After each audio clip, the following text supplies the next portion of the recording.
Tonight, something you're not going to hear is getting quite the reaction from those who have heard it. It's a recording made inside the courtroom during the sentencing of a Huntington doctor who pleaded guilty to felony sex crimes.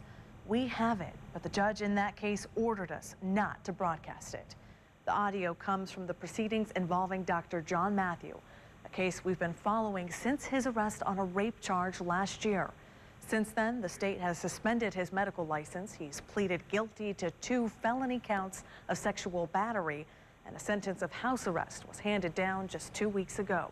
On Monday, we shared the allegations of a second woman who claims she, too, was victimized by Dr. Matthew when they worked together at a Fort Wayne hospice. It's embarrassing, and I just want him to pay the price that he deserves. But many believe his sentence and the lack of any jail time fails to deliver justice. So while we can't broadcast the testimony that preceded that sentence, we did share it with some very interested people. It's really difficult to listen to.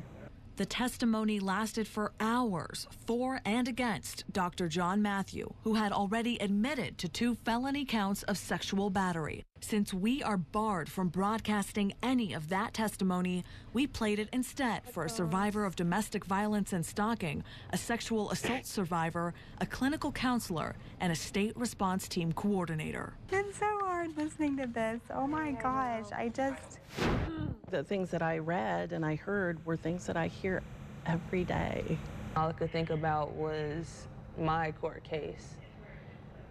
And I felt for her because I was in that same position. We shared testimony from the lead detective in the case, from witnesses in support of the victim and of Dr. Matthew, and a statement from the doctor himself. And there are remarks by Judge Thomas Hakes. And the judge says, you know, it's hard for him to say no if he would do it again. That right there tells you that he doesn't believe him.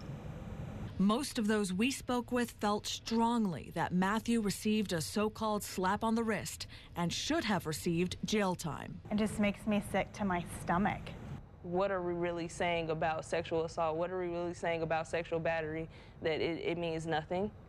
Is it still hard to hear that stuff, though? I know you say you hear it all the time, but... Of course it's hard to hear, but the hardest part is the fact that the system failed this woman. I do not feel in any single manner justice was served. But not everyone felt that way. I'm not shocked by that.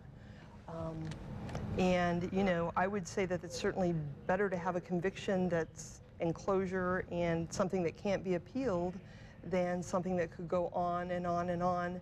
Former defense attorney and deputy prosecutor Lori Gray says it's more complicated than some may think. Seeing lots and lots and lots of these cases, you know, our jails, and if you do a year or less, he's probably going to end up in a local jail, or overflowing. And it's a burden on taxpayers. Gray says oftentimes testimony during a sentencing phase can even seem to work against the victim. But that's one reason why the other women who heard it want that audio out in the open. If this audio could be released, it would show so much. It's very important that the community, the public hear all of this because if they don't, they're left to guess why this gentleman, you know, didn't get any jail time. They're left to guess. Katrina Priest, the domestic violence and stalking survivor, and Kami Doss, the sexual assault survivor, both believe such information can motivate others to take a stand, to come forward, to push back. It encourages me. It makes me stronger. It makes me want to speak out more. It makes me want to take a bigger stand, to have an effect, to stop these things from happening. The reason why I came forth was because my mother was sexually assaulted. And my mother never got the opportunity to come forth and say that this man did this.